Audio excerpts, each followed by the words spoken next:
Now 2K, it's around that time of year that they have already started releasing tidbits of information of how next year's game is going to look and how 2K23 is going to play. I want this video to serve as a wish list for things I want to see in next year's game, and hopefully a lot of these come to fruition so it can make 2K23 the best that it can be for me and for you. Now, I do understand they did release a gameplay courtside report talking about a lot of the gameplay changes to 2K23, so I won't dive too much into detail about gameplay, or at least try to address gameplay anyway. I do stand on the fact that if 2K's gameplay is good, then the game is so much better for it. Obviously, gameplay isn't the be-all end-all, even though it plays a really big part in how people perceive the game. There's also many other aspects to 2K23 and beyond that I would like to see 2K look into. A lot of these are long overdue, to be honest, but the most important thing, I want the game to feel different, I want it to feel new, and I want to be able to enjoy it. That's the reason we buy video games every year. Play video games all together, is it not? To be able to play something new and be able to play something fun. This video is also being adapted from an article by Colson Valby over at vendettasportsmedia.com. If I mispronounced your name, I do apologize. Better go check out vendettasportsmedia.com for the full article, and I'll also leave the full article to the courtside report down in the description below. If you guys like videos like this, please sure to like it and also show your support by subscribing, and be sure to check out all the other great content we have here on the YouTube channel as well. NBA 2K23.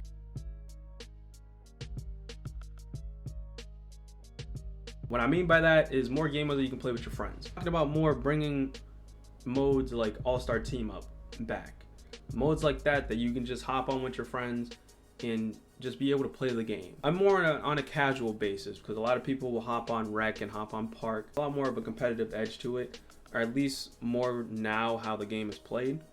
But I'm talking about just game modes that you can just start up with your friends and just have fun with them and not really worry too much. You can still have the competitive aspect about them, but just on a lot more of casual basis. Like in All-Star Team Up, you go and you pick your favorite NBA player and you guys run 5v5. My understanding was still in current gen, but I think it needs to make its way up to next gen as well. So when it comes to a variety of modes that you can play play now, but a lot of players like actually playing with their squad and playing with their friends. Your only option are really to play Park or to play Rec. Not everybody's a fan of both or a fan of either, to be honest. But having a mode like All-Star Team Up, they have to make it right. When I'm saying All-Star Team Up, I'm not saying just bring back the mode how it was. When I was playing All-Star Team Up with me and my friends, a lot of people would just go and quit, and if teams were down even 5 points at the end of the first quarter, people would quit.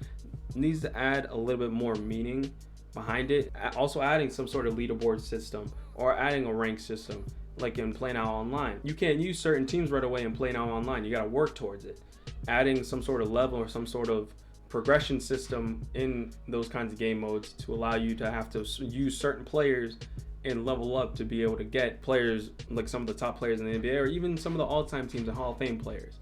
Give it replay value. Adding All-Star Team Up back and actually putting some more effort into it, people will make their way over, even if it's just a dabble a little bit. I want to be able to explore the game, and I want to be able to play it more than just to hop on my career. When I try to play my GM, I used to be a huge fan of my GM. I played my GM more than I played my team at times, but eventually it just seemed that they were less, like they didn't worry about that mode more and more. It shouldn't feel that when I hop on 2K that there was only my team and my career that they worried about. I feel 2K needs to have their attention centered around the game as a whole instead of the two modes that people play the most. Because obviously if you put the most work into those two certain modes, people are obviously going to play those because there's no reason to play the other ones, because if you don't care about those modes, why should we? I want them to show love to the game as a whole. Make it so people can play other things than my team and my career and hop on the Park and just playing the same mode that they will play all the time. Just makes it seem like you're just recycling the same game every year, even if it does feel different. I feel it needs to have that replay value to it to be able to explore the other parts of the game.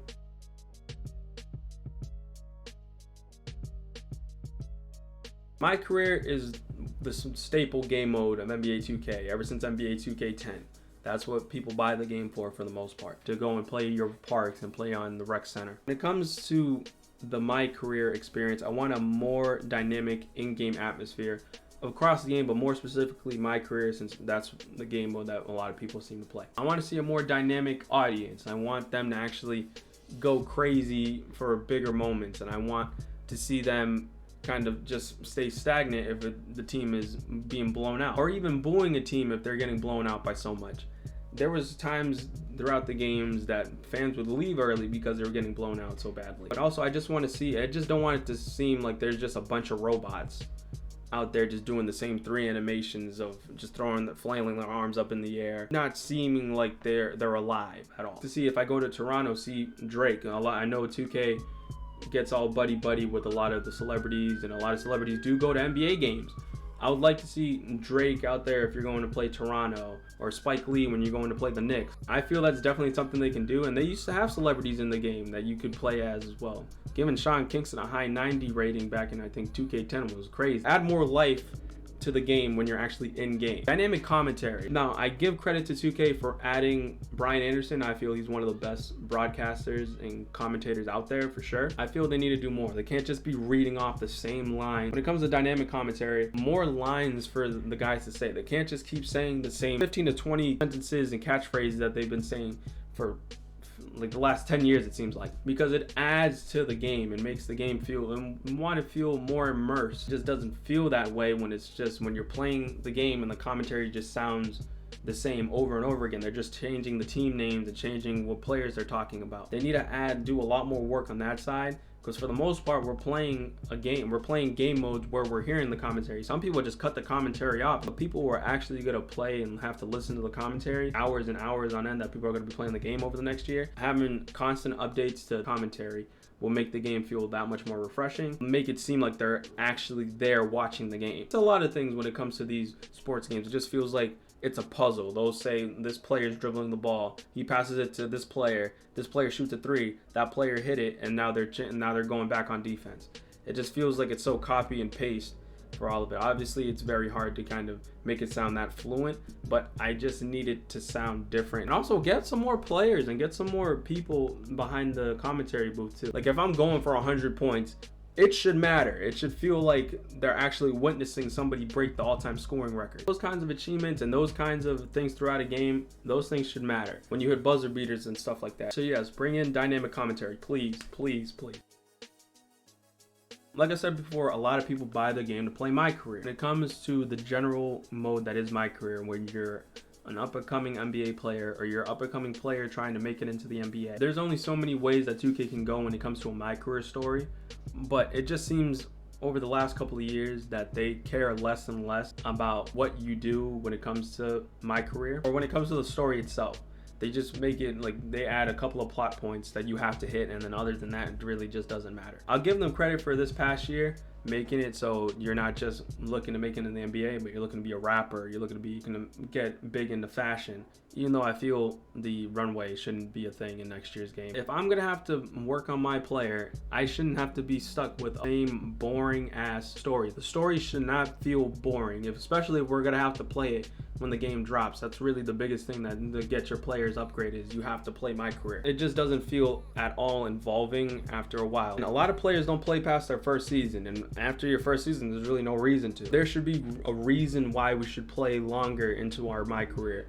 There should be a reason that we play 4 or 5 seasons or actually work your way up to being labeled a Hall of Famer. I want what you do in your NBA career to matter. I want you to be able to beef with players, start rivalries, and be able to answer questions when it comes to the press conference, or even be able to skip the press conference altogether if you don't want to answer no questions. Just the little things that they could add in, make it feel like it actually matters that you're actually playing this game mode more or less than just trying to upgrade your player. Because for the most part, people just skip all the cutscenes and don't care about the story altogether. I feel the last good My Career story, or at least the last time I had an enjoyable time playing My Career, was NBA2K23 when it came to playing with Michael B. Jordan's character, and also NBA2K16. Make My Career feel less like a chore to have to play, make it feel a lot more involving to play it.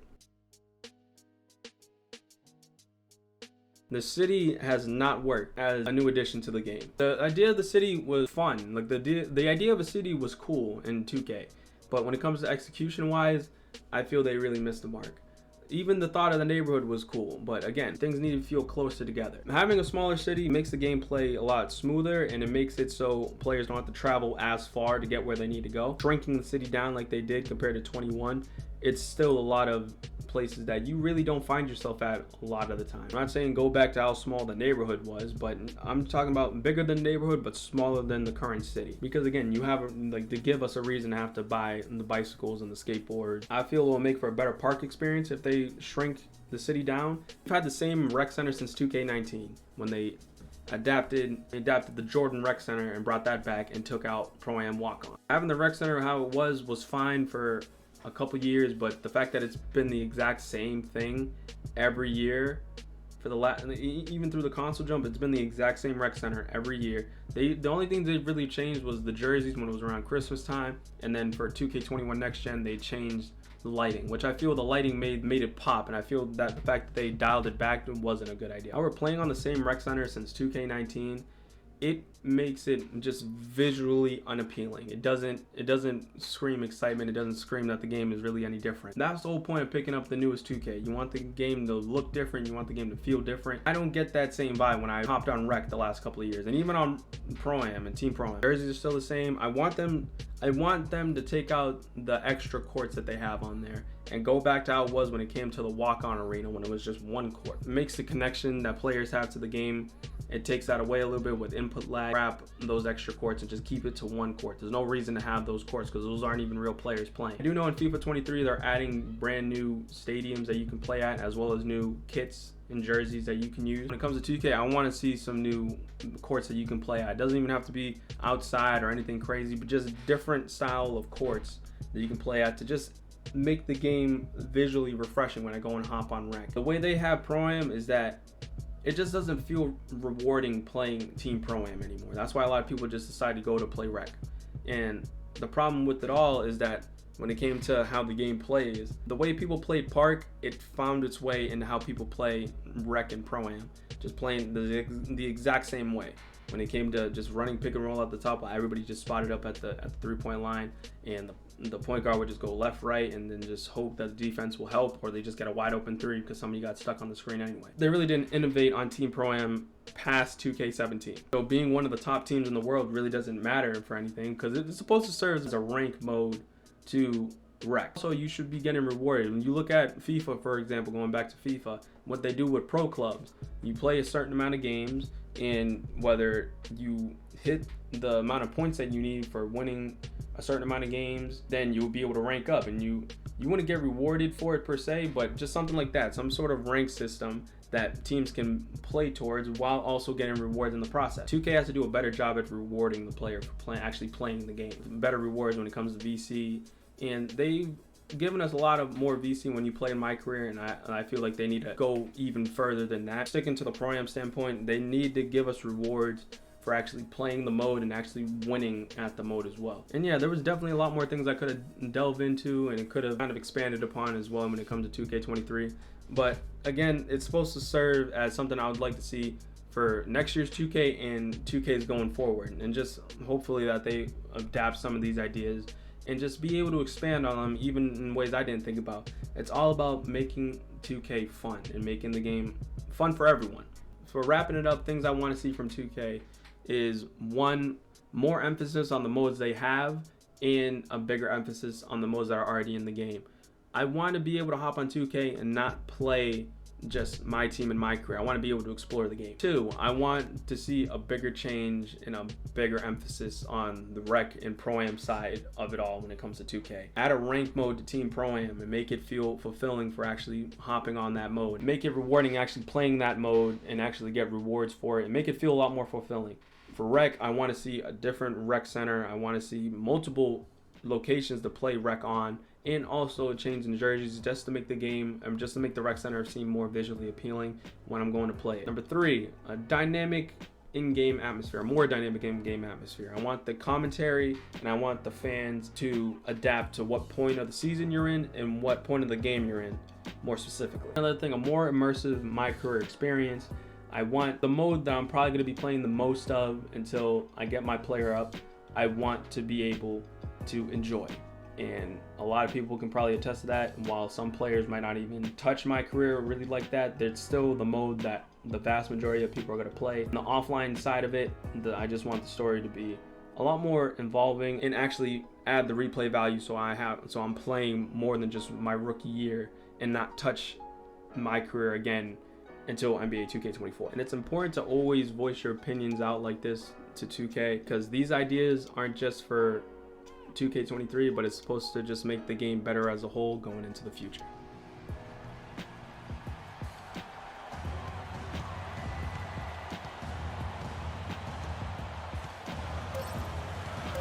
Sullinger the screen. Jay.